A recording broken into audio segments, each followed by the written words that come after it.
it was an easy partnership because of, I guess, my first and foremost, me being a father, and with me being a chef, and the ability to have the ability to kind of adapt to different types of groups, specifically kids, and getting people to eat healthy and really focusing on the trend of having people prepare food from scratch. So that's how it all kind of started.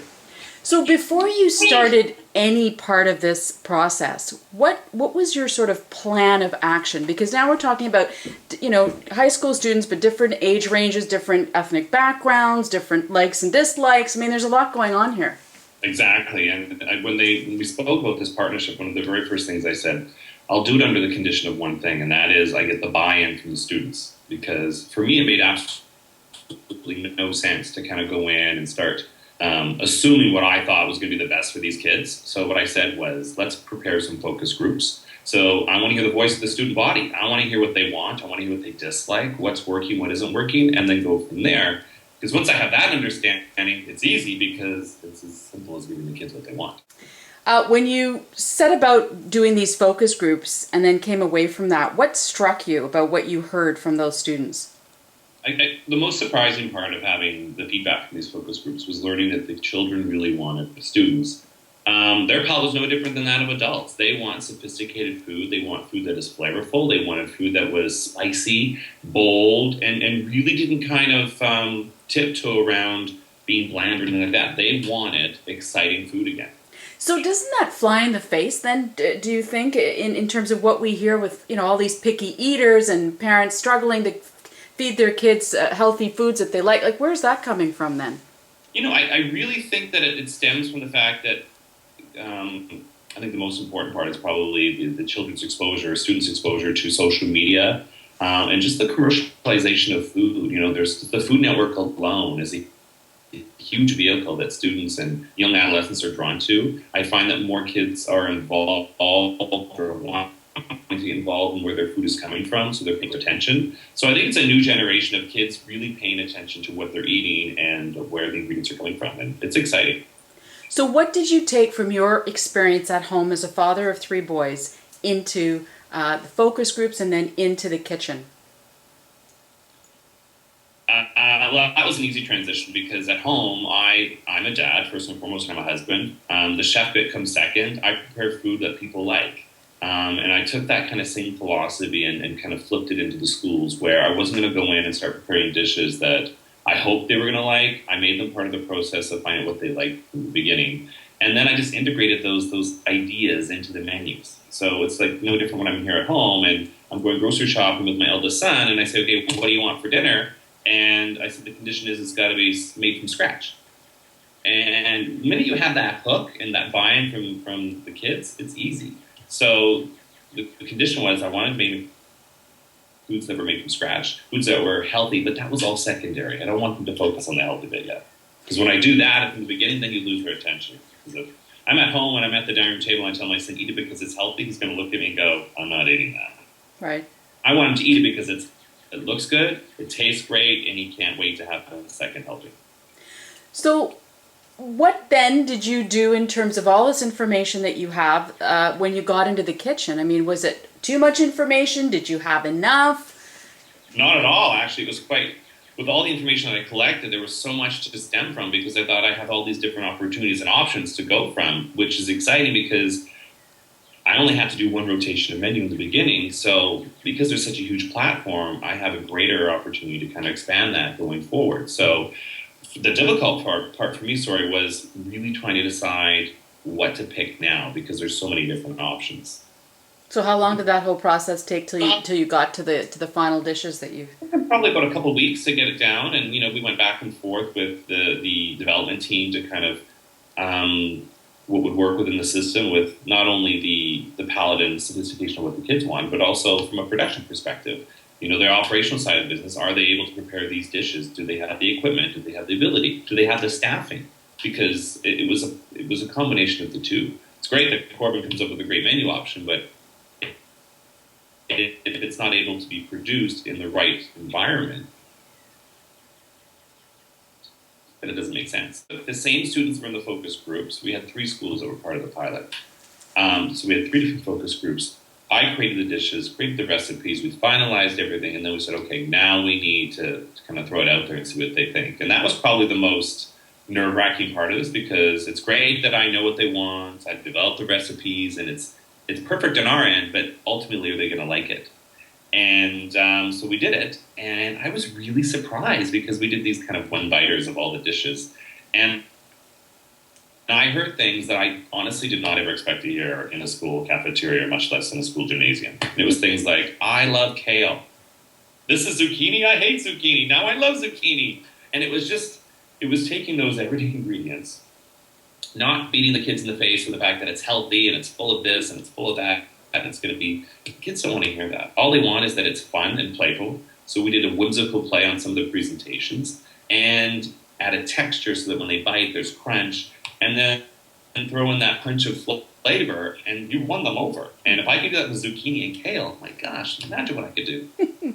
Well, looking at the dishes that made it, it's quite a nice sort of variety for them as well. Do you want to go through some of them? Sure. So we I wanted to have all the dishes kind of resonate one thing, which was comfort, and it'd be uncomplicated food. So when we did the pasta, there was a huge call up for we want pasta, pasta, pasta, pasta. And not just, like I said, the prefab mac and cheese kind of dish, but they wanted, pasta that Mama used to make. And that was kind of the inspiration. So we did a penny pasta two ways, and it'll always be served the two at the same time. One of which is a baked penny with extra lean ground beef, and it's a tomato-based sauce. It's got bocconcini cheese, and it's got a cheesy kind of crumbly top on the bit, and it's served with the side salad, which is a Caesar salad, but not your typical Caesar, because Caesar salad is really unhealthy. What we did is I made a new dressing out of low-fat Greek yogurt and lots of garlic, and really kind of cut out some of the fat, but still focused on the flavor, and then added half the amount of romaine and balanced that with fresh kale. And I have to say, the kids loved it because it was still crunchy like Caesar salad, still had all the full flavor like a Caesar salad, but it didn't have all the unnecessary calories like the one has. And the pasta is delicious. And then, you have to have bread with your pasta, and we're not going to serve garlic bread because, that's been done. So we did the classic Italian bread knots, and we did it out of pizza dough. Which, again, I didn't reinvent the wheel. I just took pizza dough, kind of rolled it into different knots, drizzled a little extra virgin olive oil, baked it in the oven with fresh herbs, and all of a sudden you've got bread knots. And again, kids love to play with their food, but not in a bad way, like we have a 2-year-old that throws food across the room, but they want to pick foods up. They want the texture. They want the excitement. And you know what? It's not just food slopped onto a plate at the cafeteria. These are sophisticated kids, and they know what's good and what isn't good because they go to the restaurants. And that was key. So those dishes are spectacular. And then the other pasta one that we did is ground turkey. Super lean, super healthy, but again, jam-packed full of flavor. And we did a cream-based, almost bechamel-style sauce with that one, but we put fresh sage, sun-dried tomatoes, and did a panko breadcrumb topping on top with Parmesan cheese. Wow. And they loved it. Yeah, sounds great. Have you tried it on your own kids yet? Oh, yeah. In fact, a lot of the recipes it's the dishes I prepare here at home. Mm-hmm. So it was, again, going back to the recipe development part was what do I pick? Well, I have kids at home. They love this, so pretty good chance that the kids in the school are going to like it too. Where would you say this experience ranks in terms of sort of the challenges that you've faced over the years as a chef? Coming up with this kind of, meal plan for among sort of the pickiest, demographic out there, you could argue.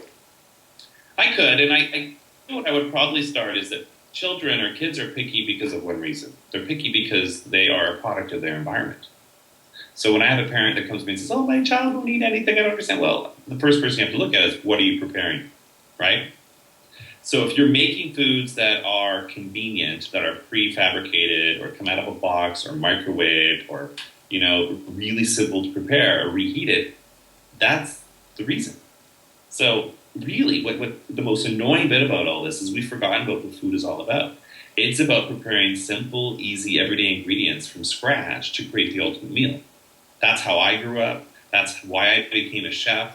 That's what attracted me to food. That's what engages people around the dining room table for conversation. That type of cooking creates long-lasting memories. And the minute we forget about that, you all of a sudden create an environment or a group of people that say, oh, I don't like certain amount of foods or da-da-da. So it's going back back to basics. It's getting kids in the kitchen cooking. It's making them part of the process. Like how many families have, the entire family be part of the menu planning process, or when they go grocery shopping? That all needs to happen again and kind of circle around what food is all about. It's communal from beginning, middle, and the end. 255 schools, thousands of students will be trying these dishes next month. What does success look like for you with respect to this initiative? Success is that they all say, I love kale.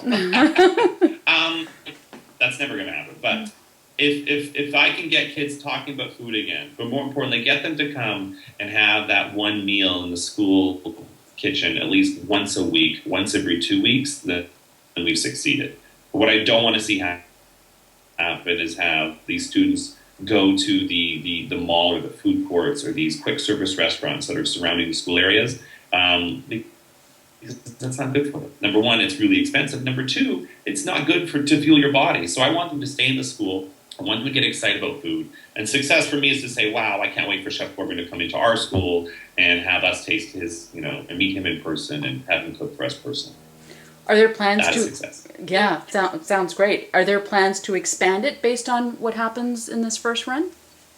I think depending on this first run and how it goes, ultimately the plan is to expand it across the country and really kind of take it to the next level. And again, make sure that the kids are part of the process, making sure that we are strategic in how we roll it out, but really having fun with food again and really focus on making school fun again and get rid of that bad reputation of cafeteria food. Wonderful. Thank you so much for your time. You're very welcome.